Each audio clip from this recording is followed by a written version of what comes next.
We just heard Dr. Ursini say that confidence building is for everyone. It doesn't matter whether you have low confidence and certainly could benefit from a confidence building plan, or if you already have high confidence and you say, hey, I'm okay, I don't need to work on my confidence, we can all stand to gain and build more confidence. If you're confident, how are you in your relationships? Are you inspiring others? Are you building confidence in others? Are you out there serving the community and even the people that you don't know, not your family members? You're inspiring those people. So we can always benefit from confidence, and confidence is something that we can learn. We don't have to be born with it, although I do believe that we are born with it. I believe that we're born with everything that we need to manage this life. It's just that once we get socialized, we grow up, things start coming our way, we start to adapt. And in adapting, we lose some of those God-given abilities that were imparted to us when we were born. Babies are 100% confident. There's nothing they won't try. And if any of you have young kids, you know that. And so we can all benefit from building our confidence and boosting our confidence, and we can do it. There's no I can't because, or somebody told me I can't do it. None of that exists. Because we all can. There's a whole branch of psychology, humanistic psychology, positive psychology. They've documented it. So if you don't believe that you were born with everything, you're not spiritually and wonderfully made, the science is there for you as well. And I am here with a good friend of mine, Stephanie Rosenberg. She is a living example that confidence can be learned and can be lived out. I met Stephanie. I was drawn to her because we were attending an acting workshop. And she was sitting very patient and very poised in the face of some harsh criticism and feedback. But she kept her confidence was never shaken. But I know that, Stephanie, that was not always the case. That was not always the case, that you were able to be so poised and confident in yourself. Tell me a little bit about what your life was like before you undertook some techniques to help you build your confidence. I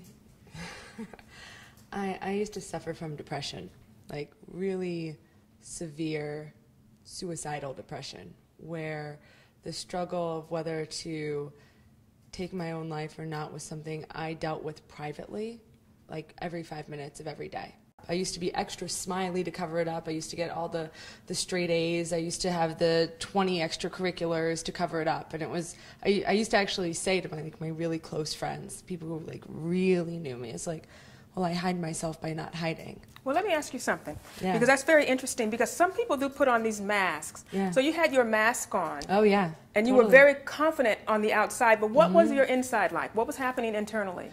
It was like having this unfillable hole where your heart is, that hurt all the time when you couldn't fill it, and there was nothing you could do to fill it, and there was nothing you could do to get the pain to stop, and it was just a drawing away from yourself.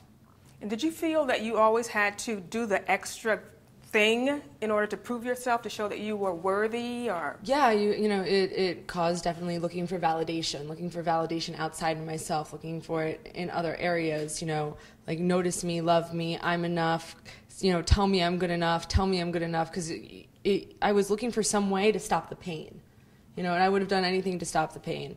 But luckily I was raised with like really good parents who, you know, taught me no drugs or anything like that. So instead of turning to that kind of life, which I'm sure could have been very easy for me, I went the whole other way and was like the straight A student with the 20 extracurriculars and the overachiever, the classic overachiever. So tell me about that thing that you found to stop the pain, to fill the gap, because you certainly went from a person who needed outside validation to a person who provides your own internal validation. I did a set of transformational workshops, and I had just completed the second level when I had met Lolita. And in these transformational workshops, there were exercises that you did and you experienced. It was completely experiential.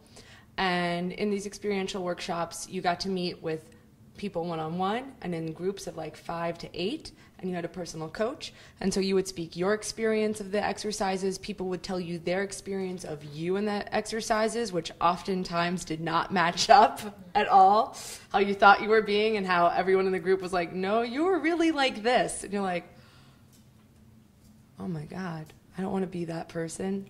I'm not that person on the inside. So there was a special thing in the second level, a special ceremony called a cradling ceremony. And it was after that cradling ceremony that something really shifted for me. All of a sudden, the pain was gone. And how were you able to coach yourself through that? Because you were able to find your own internal, again, your own internal validation. Mm-hmm. When you had those dark moments, those moments when you started to doubt and you thought, oh, is it really worth it? You had some tools and techniques available to you to help you through that. We were given specific affirmations. You created specific affirmations that you can hold on to. It's things that help you redefine your perspective. So I could change my inner speak. But by changing my inner speak, by changing the way I thought of myself, and then the way I talked to myself, and then the way I talked to myself to others, and then also risking to reveal those overconfident masks to show what was underneath. By doing all three of those things and having a team of people who were dedicated to supporting me through it, like they knew my goals and were dedicated to that, and coaches who were dedicated to that, I was able to really create a whole new life for myself. Thank you. I want to thank you for sharing and for being so open.